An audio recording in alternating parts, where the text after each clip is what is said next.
Welcome to Node Auth.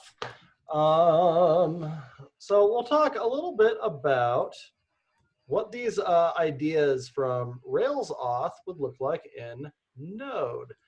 I'm not sure if you will be able to do anything especially different other than maybe relate the Node Auth process to the Rails Auth process. So I'll try to make those comparisons explicit as we go through it. So who can tell me what the Node Auth, or what the Rails Auth process was like? What were the steps we had to follow? Give me one of them. First one. You needed bcrypt and you also needed a JOT token, So like those two packages. yeah. So we need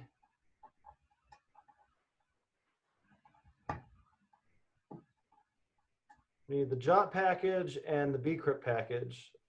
In Node, same ones actually. Cool. What else do we need?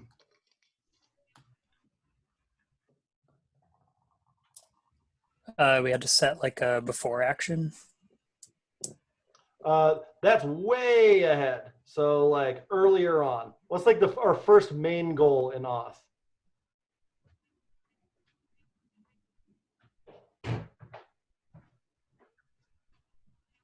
Creation of something. Create a user. There we go. You'd be able to make a user.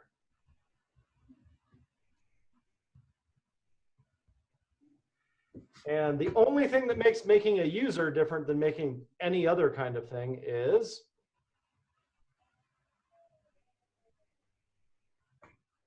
some attribute is treated a little bit differently. As a hashable password? Yeah, password hashing.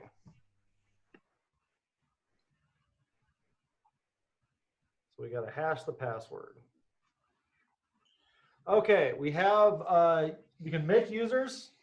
We can hash their passwords on the way in, so we're not storing their passwords in plain text. What was the second day of Auth? What was that all about? Authentication. Yeah. So we got to get a token. So if they give us a username and password, we have to compare the one they gave us, the hash version of the one they gave us, so the hash one we have stored. And if they're the same, we got to send back a token. And then what was day 3 of Auth all about? Authorizing them to use the app. Yeah. So that involves what?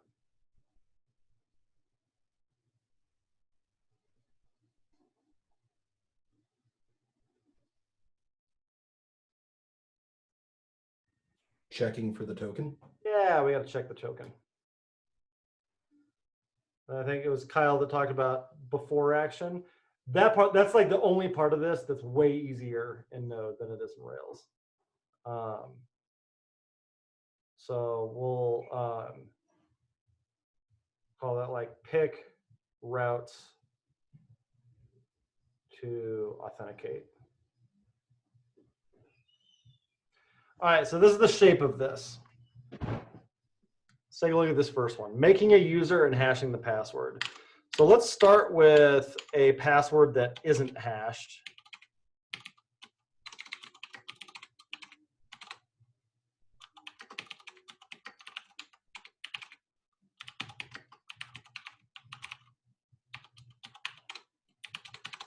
All right, empty folder, nothing up this sleeve, nothing up this sleeve. Cool, so we make an empty node project. Right now, all we're going to do is install Express. It's there. Make an index.js file.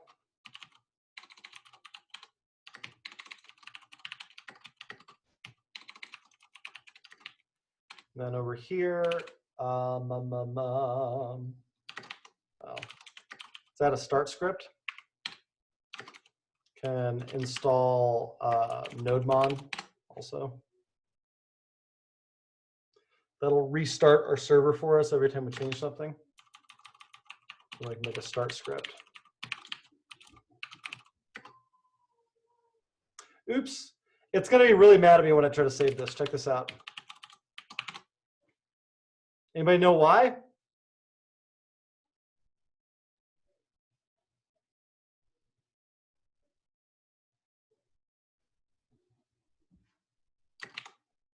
It has to do with something. Did you install nodemon like too soon before like setting up some other stuff? While I had the file open. And so it doesn't update my file in real time. And so now it's going, whoa, whoa, whoa, whoa, whoa. This file is not what it was the last time you opened it. Can't be both of them. Which one do you want it to be? So what I'm going to do is save it anyway, and then just reinstall nodemon.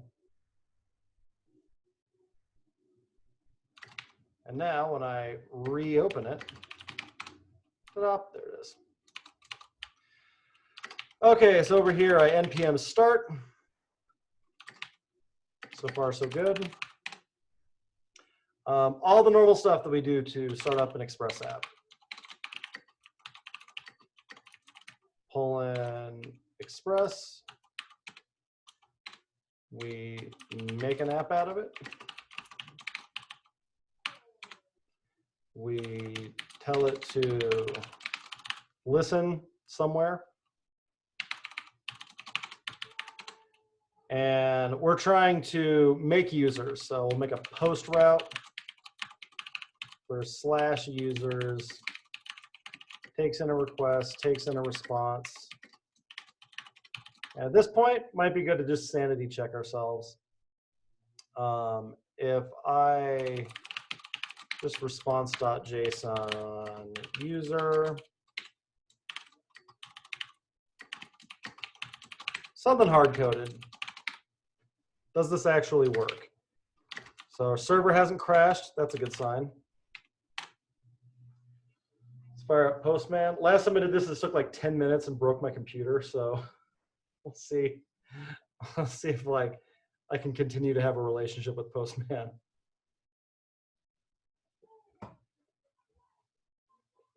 Oh shoot, am I not using that one? Maybe that's the problem. Is it?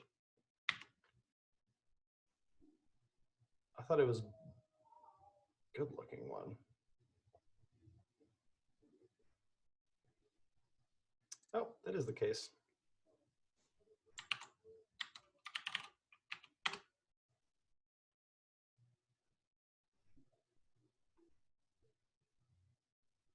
Oh, this will help.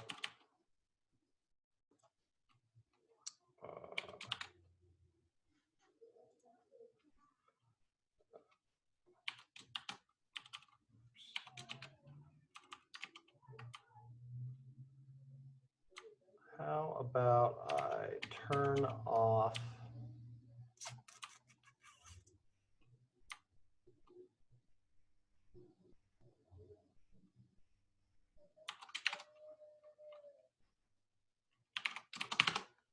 that?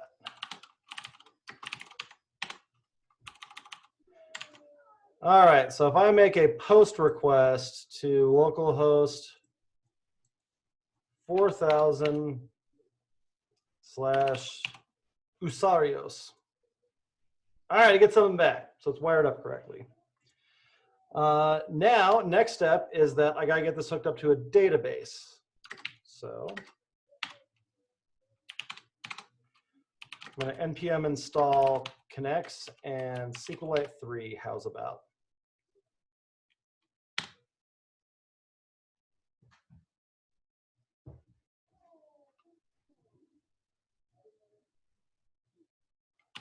I'm going to connect npx connects init.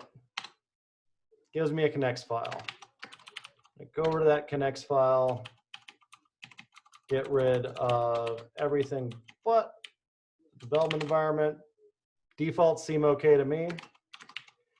Now let's make a migration. npx connects migrate make. create users table. It is so. I can return connects.schema.createTable user. And that's going to have a, I wonder if SQLite 3 will let me make an ID table, just not auto increment it. We'll see. Fuck it, I'll just say integer. And this will have a username and a password. We can call it password digest. We can call it anything we want. There's no macro for automatically doing it like we could with has secure password. So it doesn't super matter what we call that field. Password hash. And cool, let's do that for now. And then this will be connects schema drop table if exists user. All right. So I should be able to npx connects migrate latest to run that. It is so. I'm not going to seed anything, but we do need to make this database connection. So we'll say npx connects require connects. Say that the config is our connects file development. Then our database connection is connects config. So if I pull a user out of the request, like something like user request.body. And then I do something like database user insert user. And then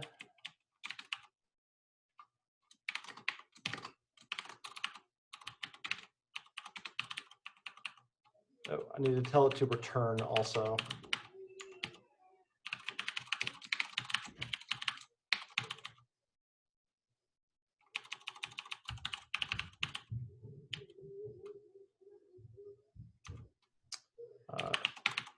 Connects queries always return arrays also. So if you want to get the first one, you have to like explicitly do that.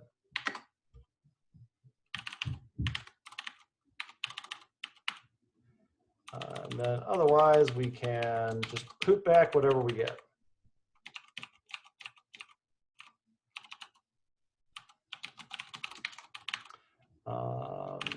Cache error response.json.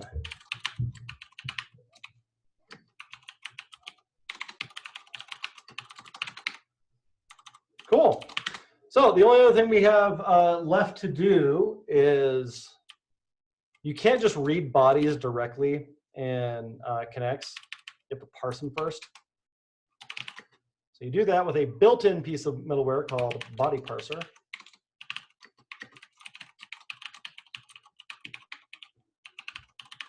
And you got to tell your app to use it. So as a reminder, this is just middleware. App.use will match any method, not passing a string as the first argument will match every path. And so then that is going to return a middleware function that takes a request and a response in and just helps us parse our body. Neat. That should work. Let's take a look, see if it does. So if I make a JSON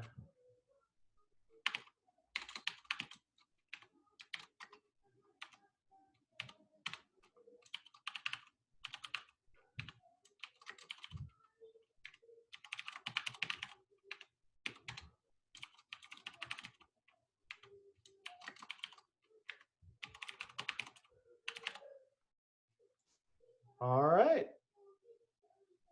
Looks pretty good to me. Let's see what happens if I run it.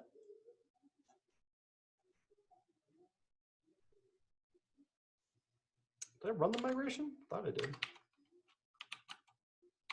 I did.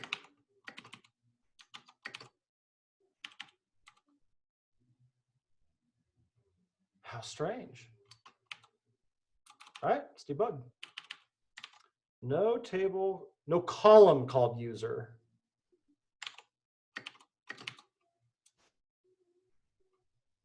Ah, I see why. So I was trying to be too clever with this.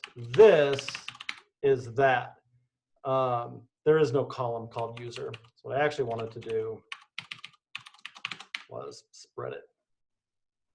Or fuck, I don't even need to do that. I can just pass it in directly. All right, let's try that again.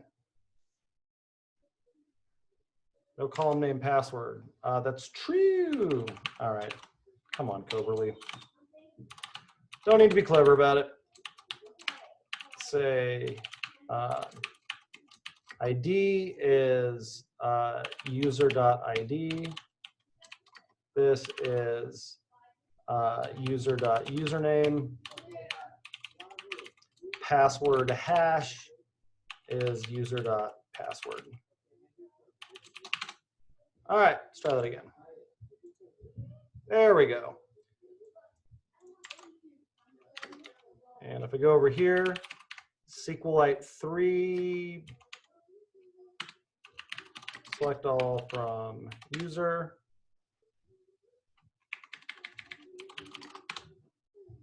Hey, cool. So the password isn't hashed, but otherwise it worked.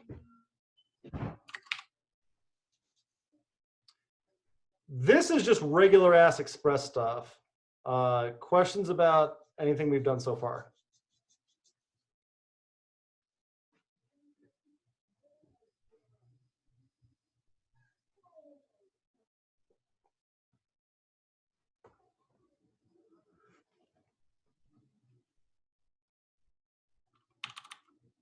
I'm a little curious what this is.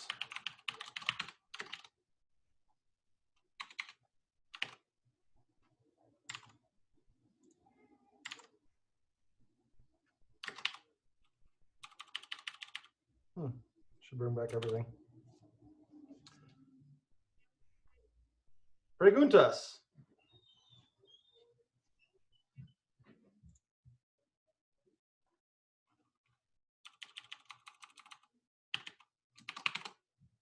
You said it always returns an array. Is that the array will be of every user? That's why you got to do this the first one? No, the reason why is that you can insert more than one thing at once.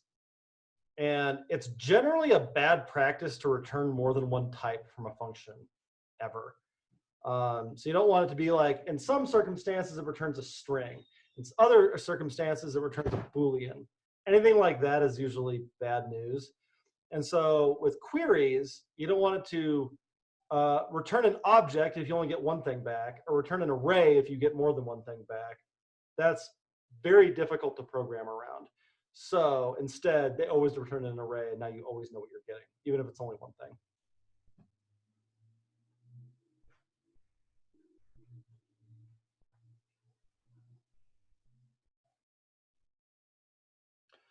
All right, so next thing we want to do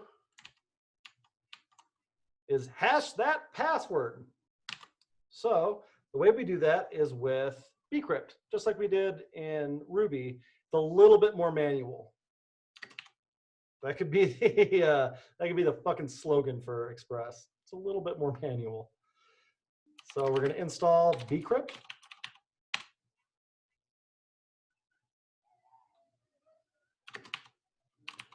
We're going to bring in bcrypt.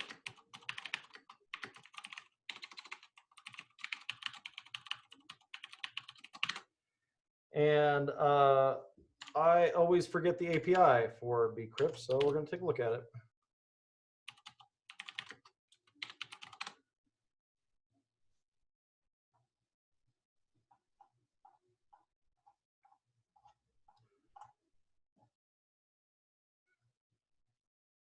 Let's see. Nice. So this gives us a hash method that takes in the password and how many times you want to salt it. Don't worry about the salt rounds too much. How about maybe just do 12? It's completely acceptable. All right, so now this is going to be something like hashed password. Well, bcrypt.hash user.password 12. So that gets us that far. Has this promise on it, so that means we need to then off of it. But we're going to get our hashed password. So that we can take this thing here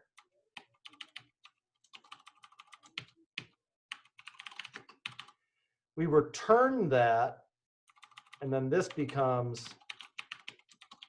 hashed password, our unhashed password, and then everything else just chains off of that.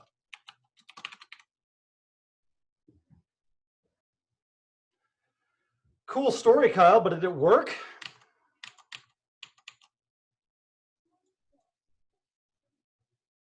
Okay.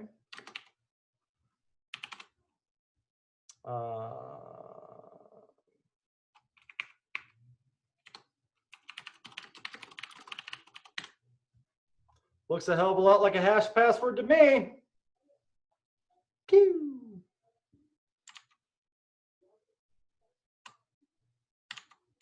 Oops.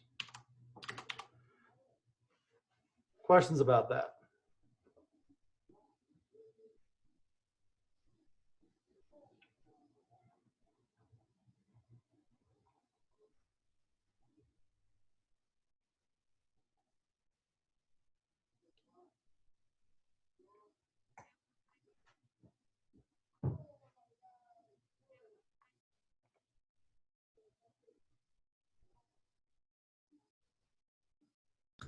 When it comes to the error messages, does Express have a way of generating those for you? Yep. Because you never like wrote any sort of custom error message or anything. So, like, Connects will throw errors. This is like all promise chains have like a really awesome way to handle any thrown error. Just dot catch. So at the end of any promise chain, if any part of this throws an error, it'll catch it. Like for example, that you don't have a column named user thing. There's nothing special with Express on that. It's just promises. And so, okay, something threw an error.message is going to be a string representing whatever message was attached to that.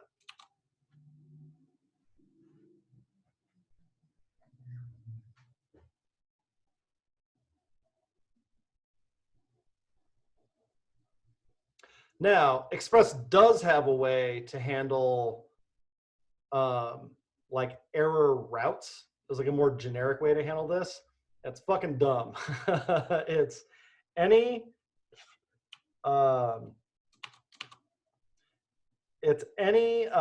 middleware function that takes in 4 arguments is an error handler.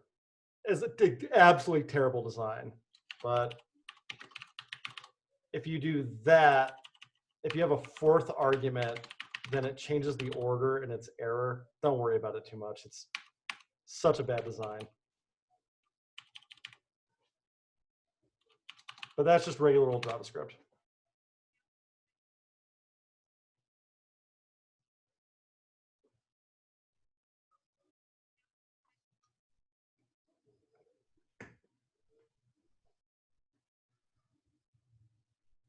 Other questions about hashing the password?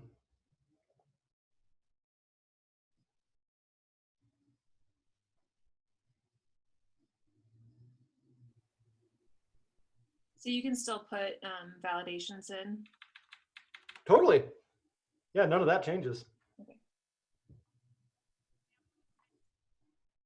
And like we're doing just raw connects here, but you could have totally done objection or something too and done validations through that.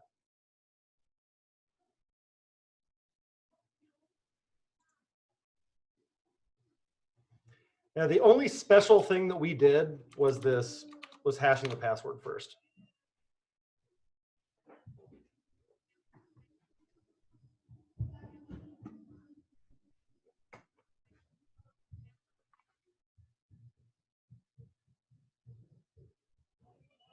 Other questions?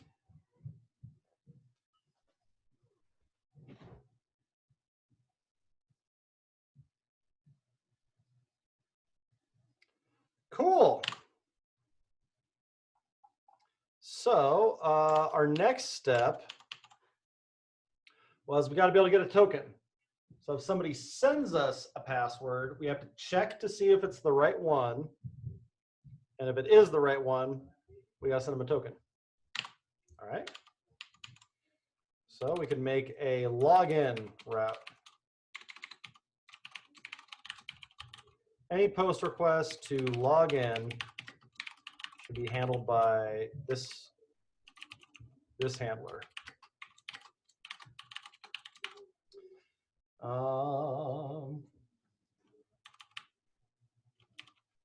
You can start the same way. Just get whatever stuff they send us over. And then instead of bcrypt.hash, we're going to do one called bcrypt.compare. This is a same sort of thing as .authenticate in Rails. And so compare is going to take a plain password and a hashed password. All right. Well, how do I get the hash password? Kind of the same way we did in Rails. Just look up the user first. So I could do something like database user select where username is user.username.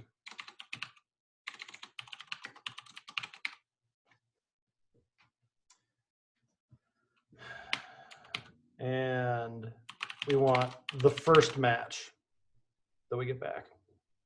That's how you tell it that, like, no, I specifically want an object back, not an array. Doesn't work with insert statements, though. Weird. So, and then take that user that I get back. And here's an example of like handling an error. An error might be, was no user back. So I could say something like, if there's no user.id, then throw a new error.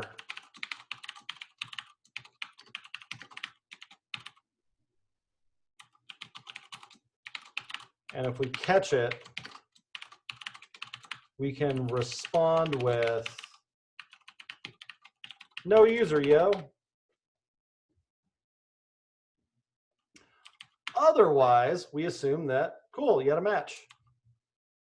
So that's where bcrypt.compare comes in.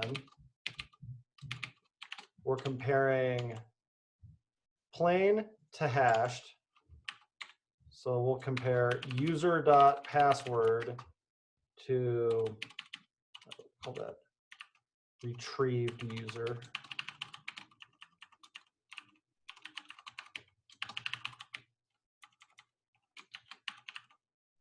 Retrieved user dot password hash.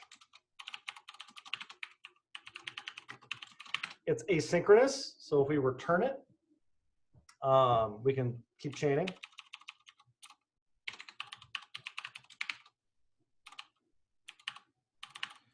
So the thing we'd get back from that is are passwords the same?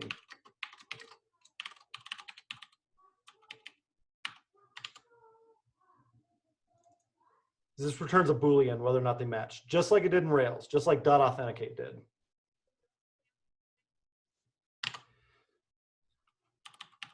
So we could say something like, if not are passwords the same, throw new error.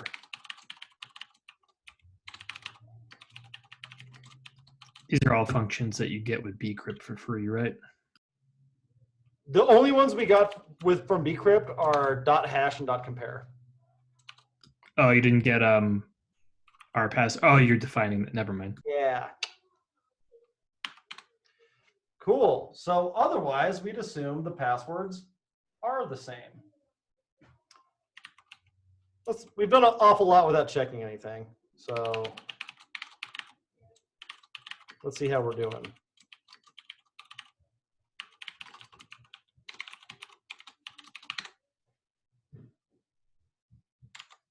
Cool. Back over here, let's say I make a new user, KC. All right. And now I'm going to post to login the user I just made. No user, yo. I don't believe you.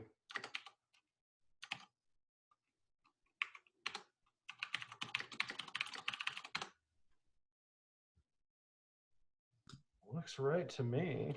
You need a login route. Nope, I got it. It's right here. Is it So supposed to be like not retrieved user.id, like bang?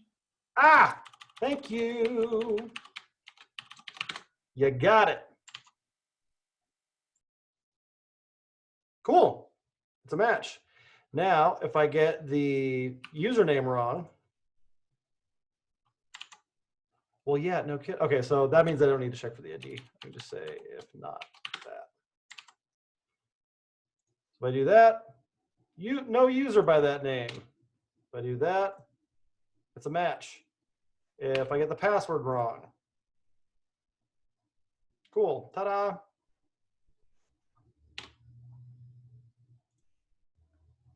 All right, so we have successfully compared. Questions about that part?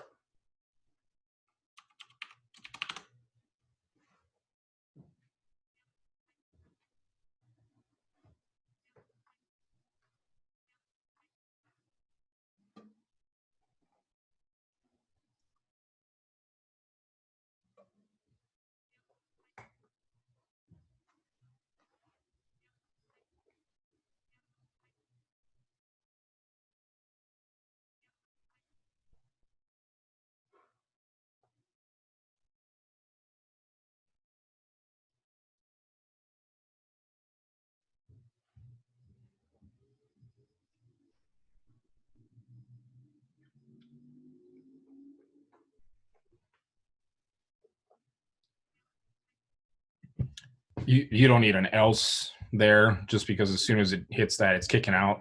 Exactly. And you're catching it. Okay. Yeah, when you throw, it just goes immediately to that catch handler.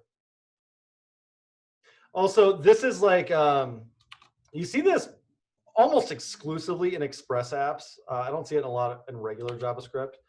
That is a totally legal, although very condensed form of an if statement. So that is exactly the same as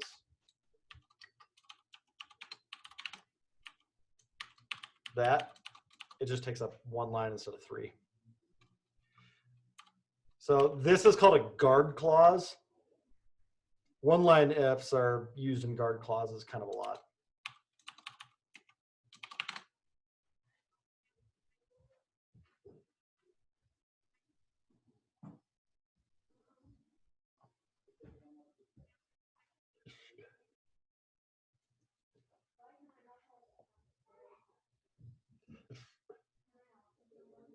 Other questions about this?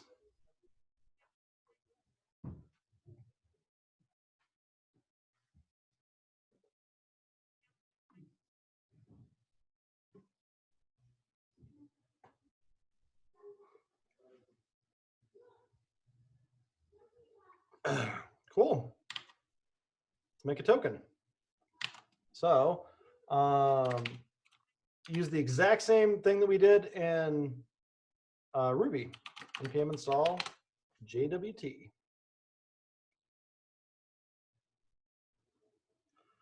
What? Permission to what? What the fuck? Oh no, that's right. It's called JSON Web Token. There we go. All right. That's right. I just call it Jot.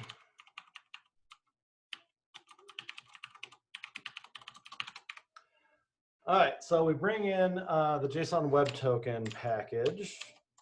I also never remember how that one works, so let's take a look at the docs.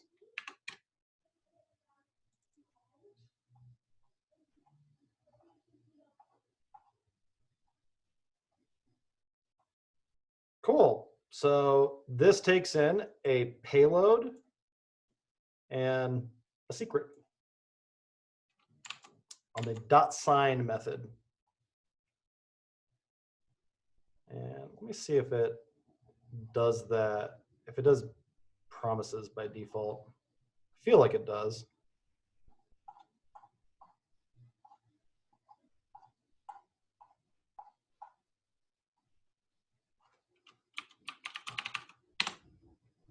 Maybe not. All right. No worry.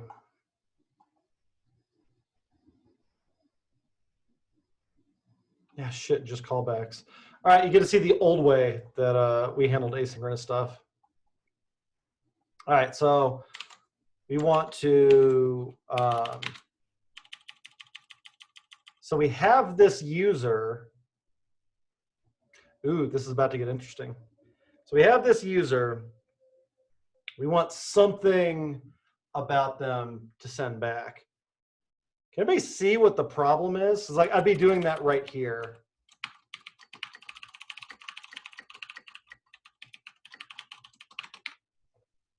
Why can't I do that right now?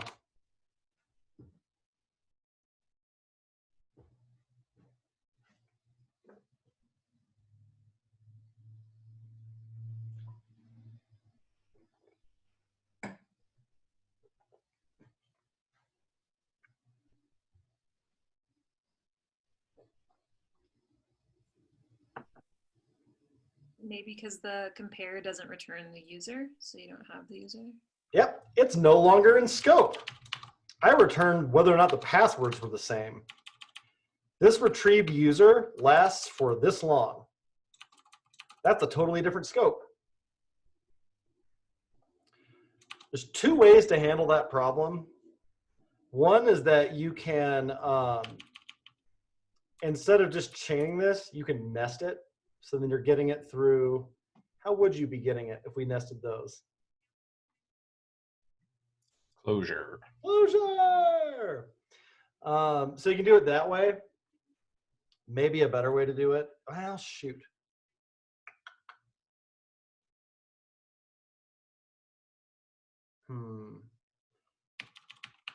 We can't do this.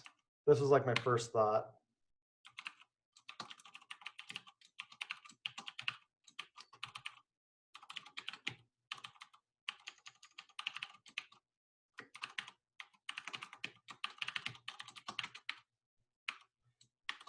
That's not going to work.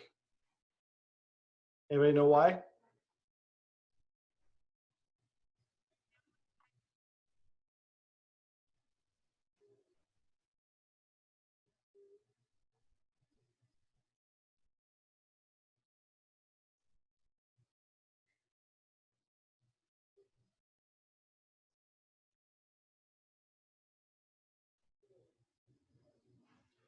when you return something out of a promise handler, it'll resolve whatever promise. Not if it's nested in an object like this, though. So if we don't want to nest it, there is a way we can do it still.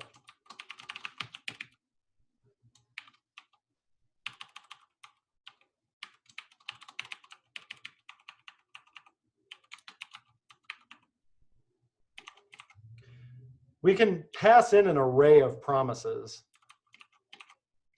But Kyle, that's not a promise. That's a static value. Not anymore, motherfucker. So we could do that and then do something like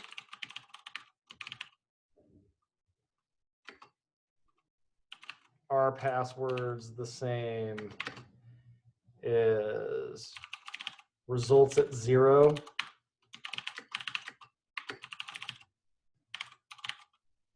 Results at 1. I also use array destructuring to clean that up a little bit, but that works. That's a way you can send stuff from one promise scope to another.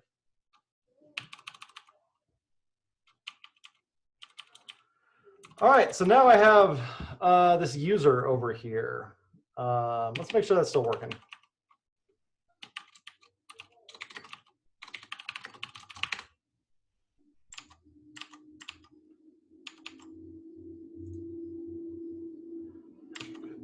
Something broke. I think there's a squiggly bracket and then a square bracket at the return promise at all. It's supposed to be like that. Ah, nope, no it is not. Good catch. Hey, cool. So now I just want this in a token, like maybe the user ID and the username are the payload.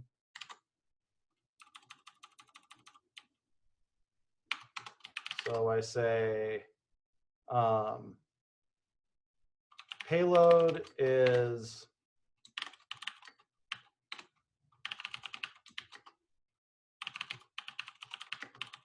maybe something like that.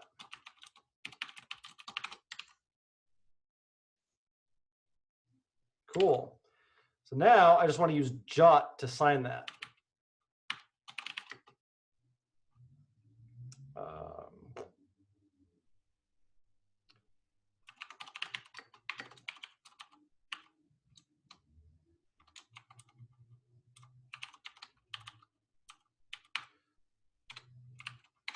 I'm going to use jwt.sign payload with secret. Let's take a look at those dots again for sign. Oh, gross. So pass in another argument that's a function.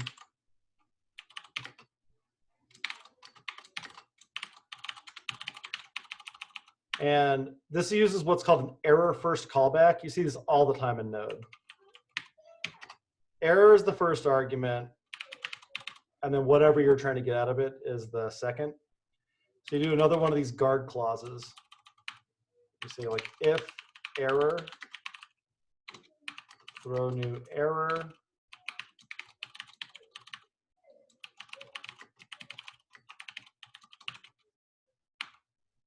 Otherwise,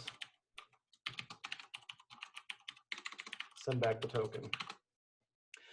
Before promises, this is how all asynchronous stuff worked. You just have these functions that you'd pass in as arguments, kind of like you do with map or anything like that. And the problem is that, like, all right, well, what if I need to do something asynchronous in here? Callback, it's a callback, it's a callback, it's a callback, resulting in a phenomenon called callback hell.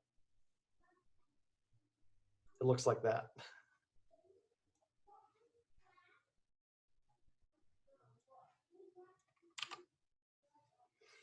Promises allow us to chain those. It's a lot nicer. All right. So, did it work?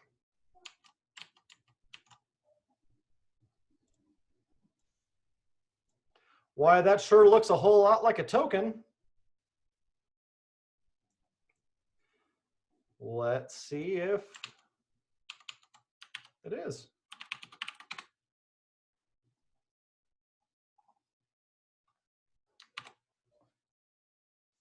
Dope. Even timestamped it without me asking for it. Rails doesn't do that for me.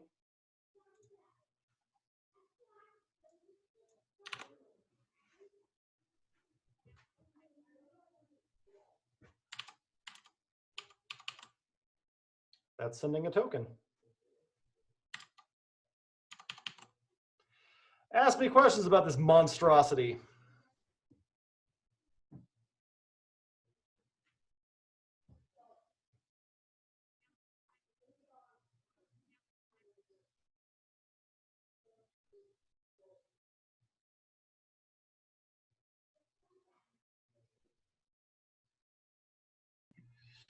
Your token has the secret encoded in there, like where you just copy and pasted it into.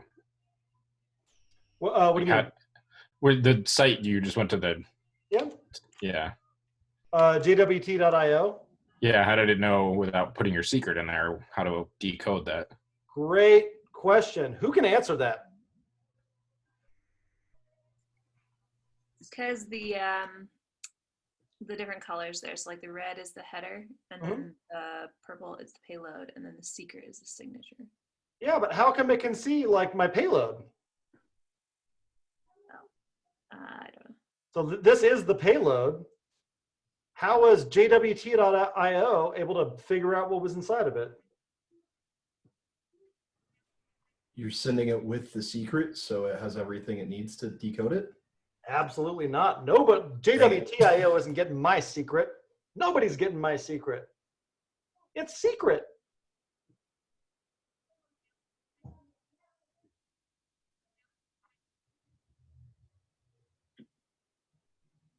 It's a super important thing we have to understand about JOTs.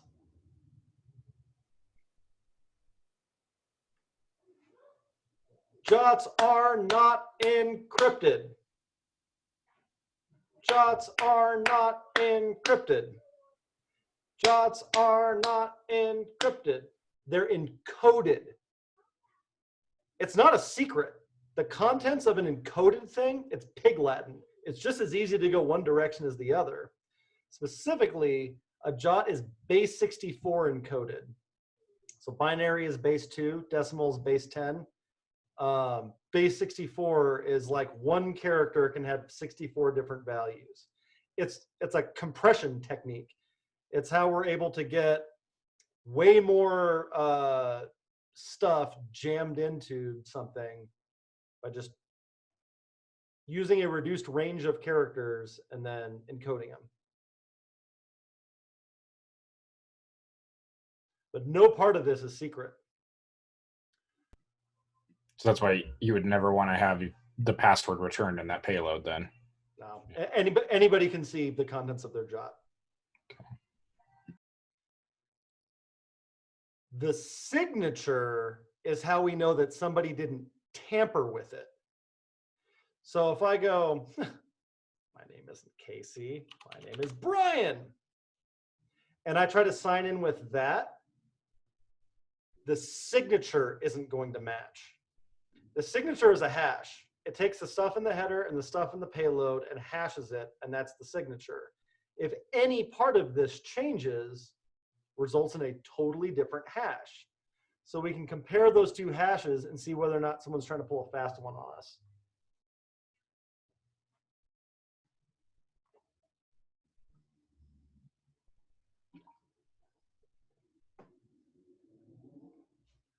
Great question. That's why I can just paste a JOT into jwt.io and see what's inside of it.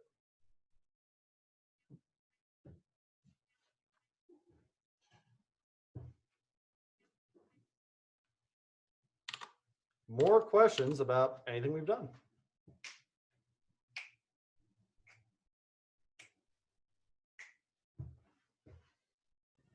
So the salting thing, should we seriously just not worry about it and just put 12 in there? Or is that just like doing it over like 12 times? 12 times. Okay. So salting has to do with how crackable your password is with a thing called a rainbow attack, which is how you can, if you have a bunch of hashed passwords, the entire point of a hash is that it's not reversible. So you can't like decrypt a hash. That's not a thing. But you can have two things that generate the same hash. And so if you get a whole database of hashed passwords and you notice that the same hash shows up really often, and then here I can draw it up.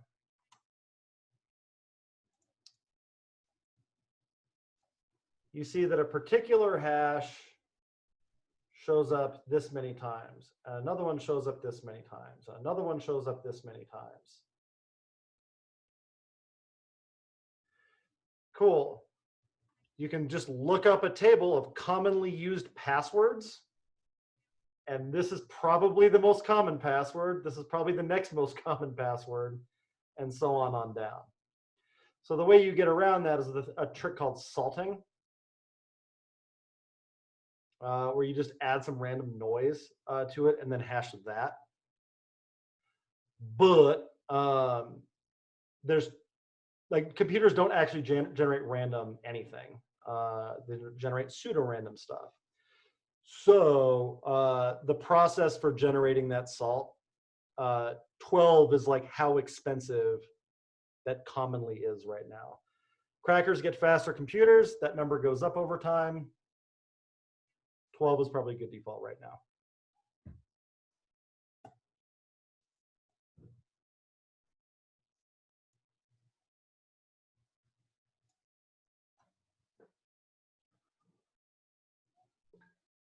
Higher numbers, more secure. You can do a salt of 35 if you want it to take half an hour to log in.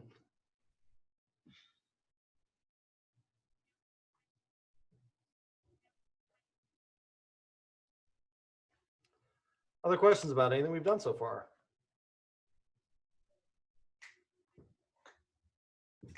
When you load this up to be deployed, you change that secret to that env secret key or whatever. Bingo. Okay. So that becomes process.env. Secret.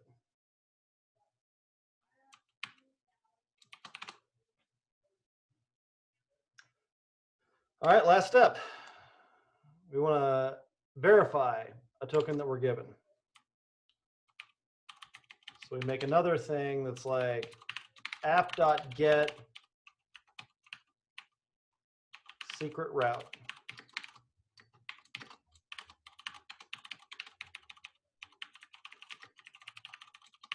Request response. So for our secret route, this is stuff we want to protect. So we want to pull this token out of where? Where do tokens get sent?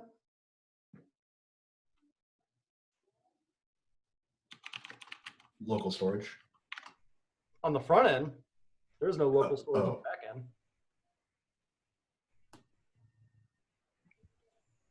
How does the In our front end send database? it to us? What was that? It's in the database? Uh, No, that's the password. yeah. They're sending me a So- token. How are they sending it to me? You're getting it back in the JSON from the sign method. That's how I sent it back to them. Now The they request. want my Lucky Charms. That's what I'm gonna call this. They're after me Lucky Charms. So Comes from the request. something in the request. The authorization header. Hey, there we go. So this is, I think it's just .get. I always forget this. Express docs.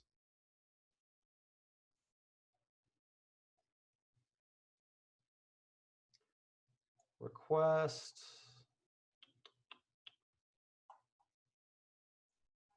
Yeah, it's just .get. So we say, cool, give me the authorization header. That's actually the auth header.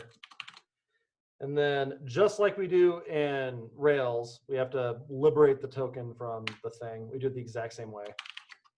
So the token is going to be like auth header dot split on space.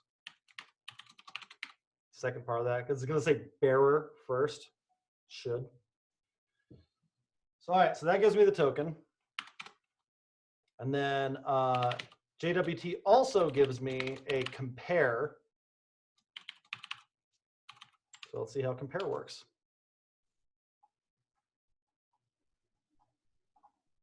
Or verify.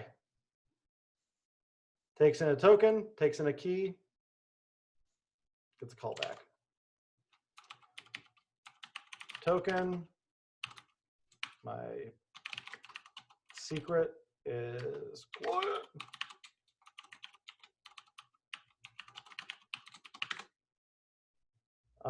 And then needs a callback. Cool.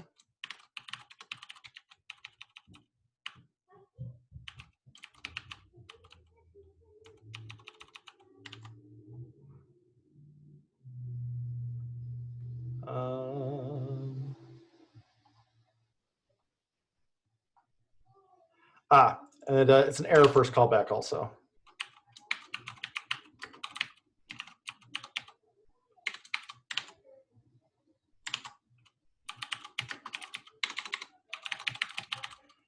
And then we get the payload out of that. So we could do something like look up the user there. As the payload had the, see, what do we put in here? Username. So we could use that to look up a user.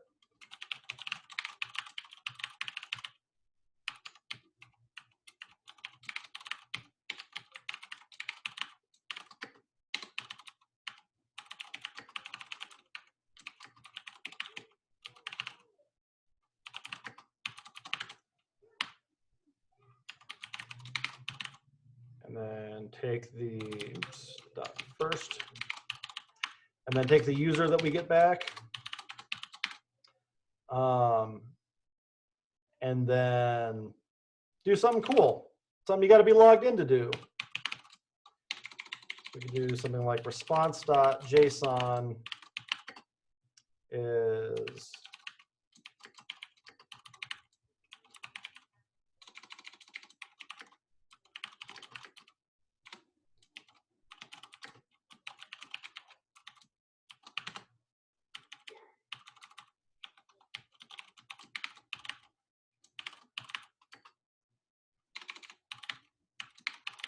and catch errors. Do something like response.json error.message. Cool. We also need to handle the case where there is an error. So we could say something like if error, throw new error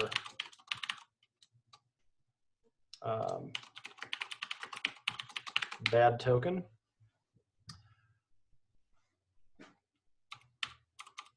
And we also, actually, I'm going to do the same thing there. Since we're not in a promise yet. There we go.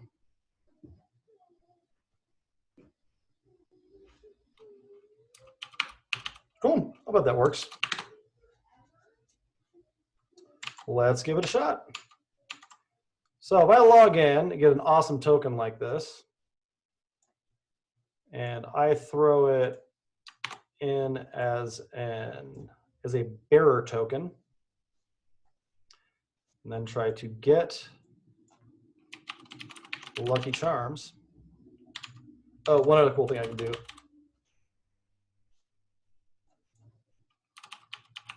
So you could say something like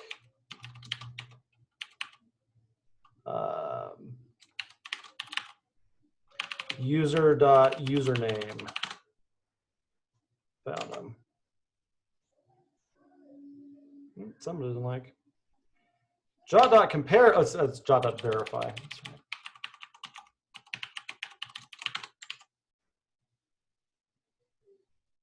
Casey found me Lucky Charms.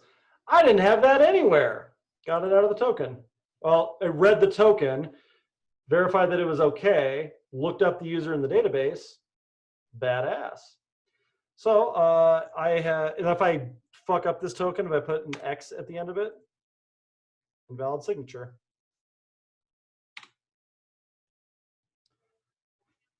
I have guarded the Lucky Charms. Now, one last thing. It's pretty obnoxious that we have to do that every single time for everything that we want to protect. So what's the equivalent of a before action? We can make a function called authenticate that takes in a request and a response and the next function. Next is how you say, cool, see if you can find any other middleware that matches. And we can move pretty much all this shit out. So if I copy all of that into this function, keep it, keep it, keep it, keep it, keep it. It's really just this part. And so instead of that,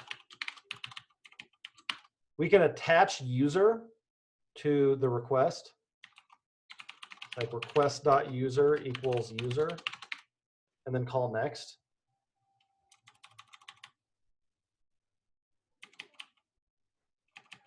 Yeah, like that. And then over here, instead of having to do all of this stuff,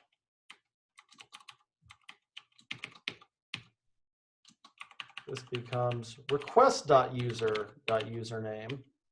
And how do we use this? How do we use it, you ask? Done. Pretty dope. Does it still work? Still works. Still protected? Still protected. That's Node Auth. Okay, Kyle, but like in real life, what is it like? Well, here's what it's like for the Firebase site.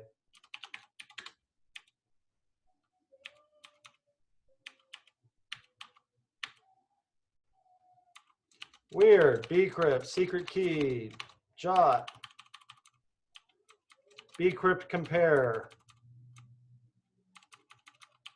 signing tokens, callback functions. How does it get used in the app? Some stuff needs to be authenticated, other stuff doesn't.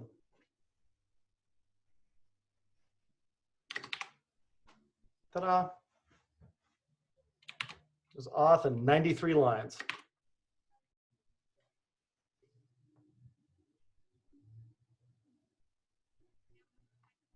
Ask me some questions.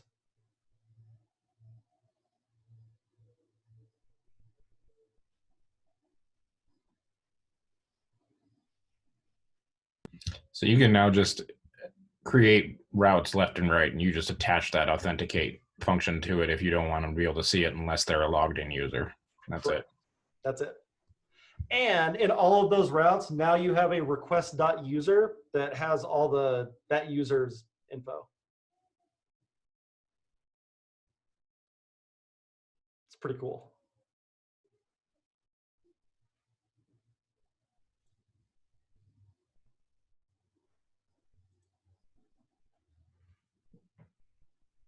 Other questions?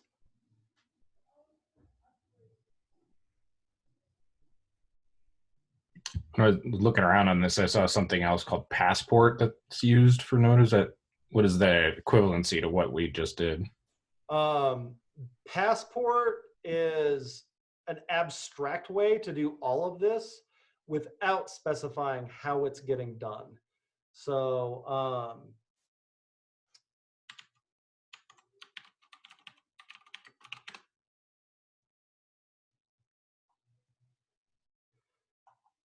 So it's full of these strategies like Facebook and Google and all of these things, including JOT, including HTTP basic, which is like just username and password over HTTP.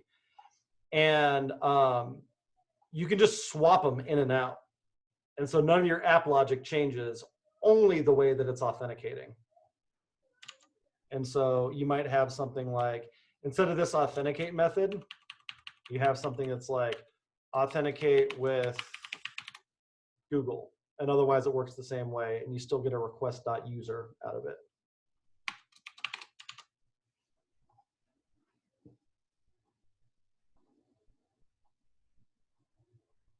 So yeah, if you want to use Coinbase to auth your backend, you can.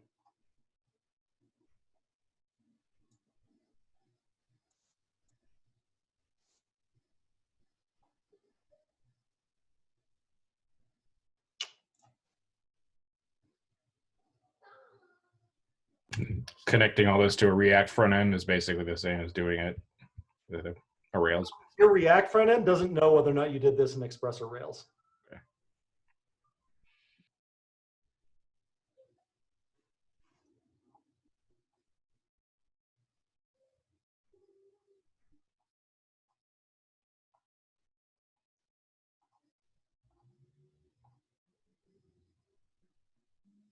Other questions?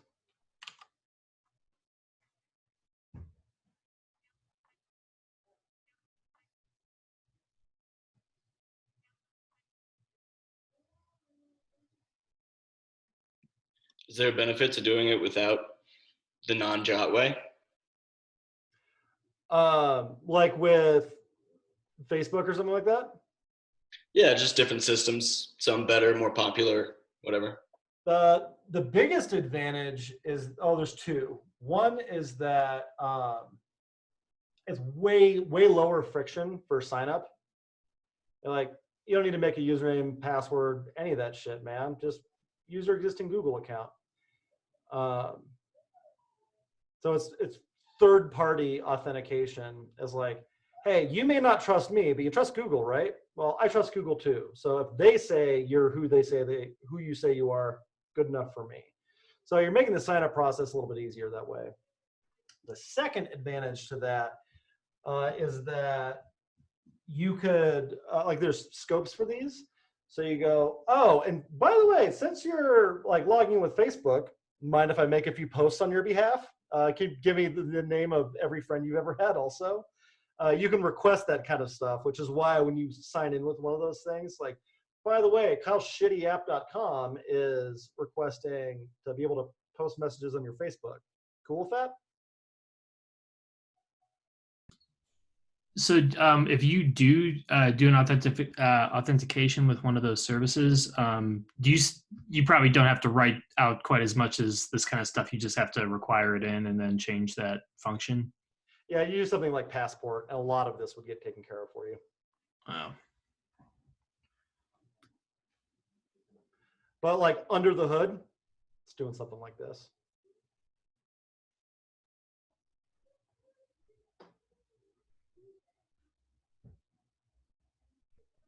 Then you'd still need your own auth anyway for if like they don't have a Google account or if they don't have a Facebook account, that kind of thing.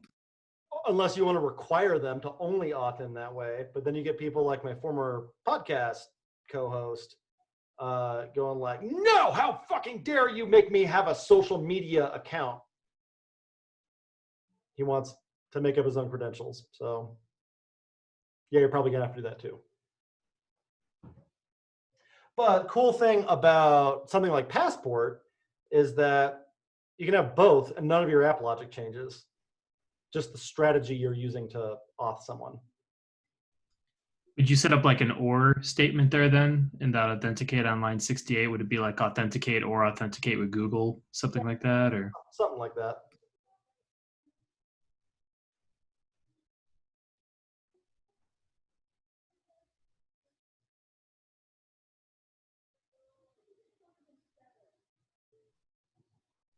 Other questions?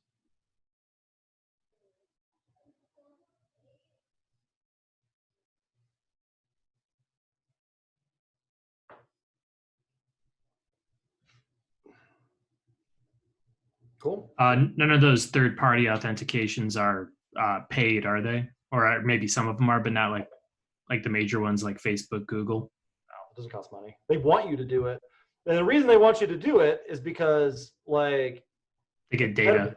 it's better vendor lock-in for them. It encourages people to use and keep their accounts of their services.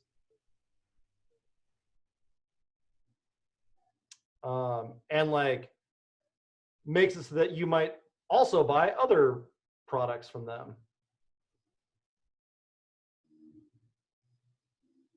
But no, it doesn't cost any money to log in with that shit. Cool. Thanks.